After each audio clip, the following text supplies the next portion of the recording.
నమస్తే, welcome to social post TV. నేను మీ దివ్యశ్రీ. ప్రస్తుతం మనతో ఉన్నారు ఆయుర్వేదిక్ డాక్టర్ చిట్టిబొట్ల మధుసూదన్ శర్మ గారు. ఆయనతో మాట్లాడి మరిన్ని విషయాలు తెలుసుకుందాం.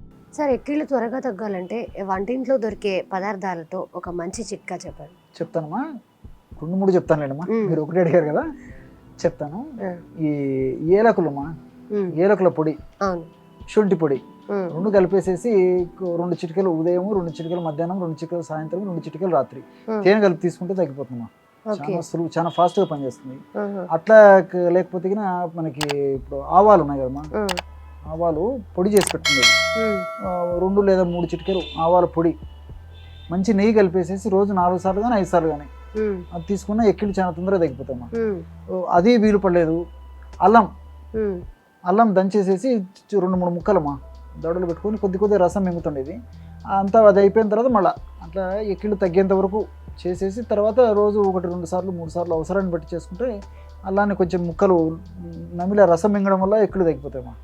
అది లేకపోతే ఇప్పుడు మిరియాలు ఉన్నాయి కదమ్మా, మిరియాలు తర్వాత వాము, దీన్ని ఓము అంటారు.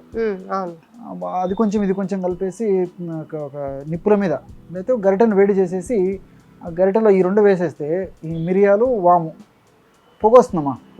ఆ పొగ పీల్చుకోవడం వల్ల కూడా చాలా ఫాస్ట్గా తగ్గిపోతాయమ్మా. చాలా సులువైన రెమెడీస్ ఇవన్నీ. అండ్ వన్ మోర్ థింగ్ ఏమంటే, యాక్చువల్గా ఈ ఎక్కిళ్ళు ఎందుకు వస్తాయంటే మనకి ఈ ఉరస్సును తర్వాత ఉదరాన్ని వేరు చేసేటువంటి ఒక మజిల్ ఉంటుంది అన్నమాట, డయాఫ్రమ్ అంటారు అనమాట. అంటే ఈ చెస్ట్ని అబ్డామిన్ని అది సరిగ్గా సంకోచ వ్యాకోచాలు సరిగ్గా లేకపోవడం చేత ఈ సమస్య వస్తుంటుందమ్మా. ఇప్పుడు నేను చెప్పినటువంటి ఈ రెమెడీస్ అన్ని కూడా ఈ డయాఫ్రమ్ సంకోచ వ్యాకోచాలకు చాలా బాగా ఉపయోగపడతాయి అనమాట. కాబట్టి ఇమ్మీడియట్గా తగ్గేదానికి ఇప్పుడు నేను చెప్పినటువంటి రెమెడీస్లో ఏ రెమెడీ మనకు అందుబాటులో ఉండి వీలయ్యి కన్వీనియంట్గా ఉండి ఉంటే చేసుకోవచ్చమ్మా. దీన్ని యాక్చువల్గా హిక్కా అంటారు అనమాట. అంటే ఆయుర్వేద వైద్య విధానంలో హిక్కా అంటే ఎక్కిళ్ళు. క్రమక్రమంగా అది మనకు ఇంగ్లీష్లో కూడా హిక్కప్ అనే పేరుతో వచ్చిందనమాట.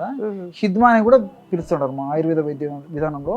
యాక్చువల్గా ఆయుర్వేద వైద్య విధానంలో అనేక రకమైన వివిధ రకాలైన గ్రంథాల్లో ఇది ఒక వ్యాధి కూడా చెప్పడం జరిగిందమ్మా. ఎక్కిళ్ళు ఒక వ్యాధిగా, అంతేకాకుండా కొన్ని వ్యాధులలో ఒక లక్షణం కూడా చెప్పబడింది. అంటే ఒక వ్యాధిగా చెప్పబడింది, వ్యాధుల్లో కొన్ని లక్షణంగా చెప్పబడింది అనమాట.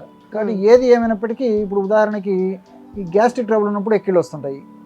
మనం నీళ్లు ఎత్తిపోసుకుంటాం కదమ్మా సందర్భాన్ని బట్టి, అప్పుడు కూడా ఒక్కోసారి ఎక్కిళ్ళు వస్తుంటాయి. మోషన్ ఫ్రీ కాకుండా ఎక్కిళ్ళు వస్తుంటాయి. కొన్ని రకాలైనటువంటి వ్యాధులు ఏమన్నా ఉన్నప్పుడు కూడా ఎక్కిళ్ళు అనేది ఒక లక్షణంగా ఉంటుంది అనమాట. అదేవిధంగా కొన్ని రకాలైనటువంటి కృత్రిమ రసాయన ఔషధాలు వాడినప్పుడు ఆ ఔషధాల ప్రభావం చేత కూడా ఒక్కొక్కసారి ఎక్కిళ్ళు వస్తుంటాయి అనమాట. ఇలా ఏ కారణం వల్ల ఎక్కిళ్ళు వచ్చినప్పటికీ నేను చెప్పినటువంటి రెమెడీస్లో ఏ రెమెడీ మనకు వీలైతే అదమ్మా నీడ తగ్గడానికి అది పాటించడం వల్ల ముందు తాత్కాలికంగా ముందు ఆ ప్రాబ్లం నుంచి బయటపడతారు.